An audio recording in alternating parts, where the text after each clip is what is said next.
Bem-vindo, estás com a Hiper FM, estás comigo André Silva na tua rádio e com a companhia agora da Filipa Custóias. Vamos ao episódio desta semana de Uma Pitada de Nutrição. Filipa, bom dia, bem disposta? Olá, bom dia André, tudo bem e tu?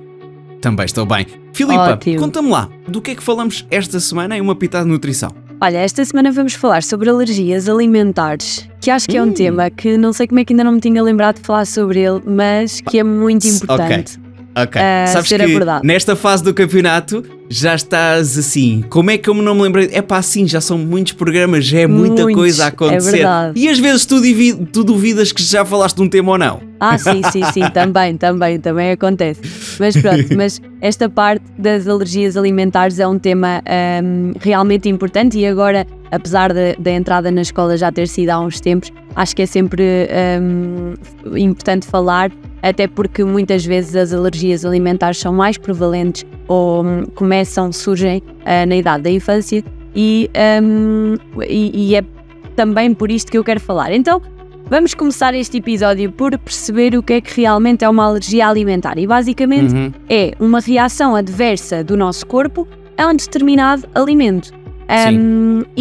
Estima-se que afete cerca de 4% da população, sendo que tem uma prevalência maior na idade da infância, como eu já tinha dito. Ok. Agora, é importante também percebermos que uma alergia alimentar é diferente de uma intolerância alimentar, ou seja... Eu por acaso, era uma das coisas que eu tinha aqui na cabeça e queria te perguntar se intolerância alimentar era a mesma coisa que alergia alimentar, porque ouvimos falar de intolerância ao glúten, intolerância à lactose, Exatamente. Exatamente, pronto. Não é a mesma coisa, Não portanto. é a mesma coisa. Normalmente, no caso da intolerância, o que acontece é que o corpo não é capaz de digerir aquele alimento, mas não acarreta uma resposta alérgica do nosso corpo. Então, Sim. o que é que acontece? Por exemplo, na intolerância à lactose, o que acontece é que nós não temos a enzima lactase necessária para digerir a lactose presente no leite. Sim. Então, significa que se nós comermos não nos acontece nada demais, a não ser uma diarreia, uns gases, um desconforto abdominal, pronto. E é uma situação um pouco menos grave do que uma alergia alimentar. No caso da alergia, basicamente existe uma resposta do nosso sistema imunitário e o corpo acha que aquele alimento é um perigo e vai atacá-lo. Pronto. Ok. E então é muito importante que se perceba também como é que desenrola esta resposta do nosso sistema imunitário. Normalmente é pouco tempo depois de nós termos o contacto com o alimento e, por norma, nós conseguimos ver através da pele ou das mucosas, começam a aparecer algumas manchas, começamos a ficar com, parece que aqui uma comichão na garganta, que tem a ver com as nossas mucosas a incharem, digamos assim, o edema das mucosas. Sim. Nas nossas vias respiratórias, no sistema gastrointestinal, às vezes alguma dor abdominal, algum desconforto, e a parte, o mais grave, ou as manifestações mais graves, acabam por ser realmente, no fundo, quando ataca o nosso sistema respiratório e cardiovascular, que muitas vezes acaba por ser o extremo. E nós até conhecemos algumas pessoas que, por exemplo, têm uma caneta, que basicamente aquela caneta é para administrar nesses momentos.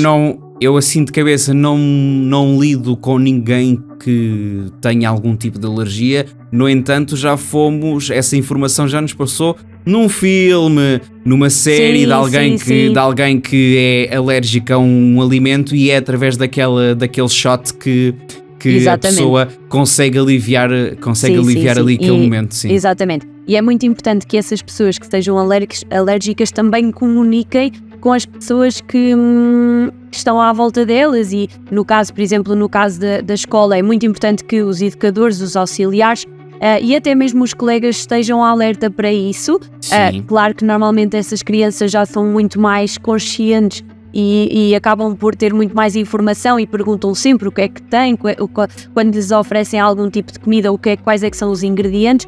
Isso é muito importante que os pais façam esse ensino às crianças que sejam alérgicas a algum alimento para que nada aconteça. E quais é que são assim os alimentos com mais alergénios? Por norma é o marisco, e aqui é muito comum nós quem ouvirmos...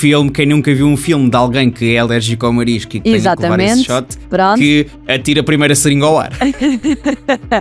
E depois, o leite, o amendoim. É muito curioso que, por exemplo, nos Estados Unidos existe uma prevalência de alergia ao amendoim gigante. E existe até, é regulamento das escolas que não pode haver nada que tenha, ou então é muito restrito, no fundo, a oferta desse tipo de alimentos.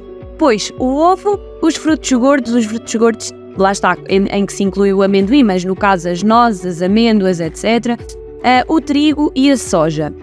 E aqui, por exemplo, falaste da questão da doença celíaca ou da intolerância ao glúten. Existe realmente a intolerância ao glúten, que é uma dificuldade na digestão, e existe a doença celíaca, que no fundo acaba por haver esta inflamação da mucosa, e é muito importante que nós respeitemos isso. E eu, por acaso, tinha um colega na minha turma da primária que era celíaco, e nós já sabíamos, quando, por exemplo, fazíamos uma festa de anos, havia sempre opções para ele, o que, pronto, acabei por comunicar ou contactar, no caso, com isto desde cedo. Agora, aqui o que é muito importante, e a mensagem principal deste episódio passa por nós percebermos que uma alergia alimentar não é uma brincadeira, é algo muito sério e que deve ser levado a sério. Se existe alguém que tenha uma alergia alimentar à nossa volta, não há margem para, olha, prova isto, tem uma coisa que tu és alérgico, mas é uma quantidade muito pequena, não há de fazer mal. Não é não. Isto não pode acontecer. Nós temos que ser sensíveis a estas questões e, para além disso, por exemplo, se nós acharmos que aquele alimento pode potencialmente estar contaminado, não que tenha diretamente o ingrediente que a pessoa é alérgica, mas que possa ter contactado com esse ingrediente, é muito importante que nós avisemos a pessoa alérgica. E aqui, no caso, chama a atenção um bocadinho, se calhar, para os pais das crianças que não são alérgicas, a que também incentivem os filhos, ou que, no fundo, eduquem os filhos a não ter este tipo de comportamentos que pode pôr em causa a vida da outra pessoa. Portanto, aqui a alergia alimentar é algo mesmo muito sério que nós não devemos brincar, assim como, por exemplo, no caso dos restaurantes, ou seja, às vezes nos restaurantes é obrigatório que na carta haja a lista de alergénios, nós conseguimos sempre ver. No entanto, lá está, a contaminação cruzada é algo que pode acontecer e que nós temos que garantir que não existe. Sim, acima de tudo, a precaução é um dos principais fatores aqui para que as coisas corram da melhor forma, não é? Pronto, e fica então uma pitada de nutrição por aqui na tua rádio, episódio depois disponível em podcast, no Spotify e também no YouTube. A Filipa volta para a semana. Um beijinho. Adeus, André, até para a semana.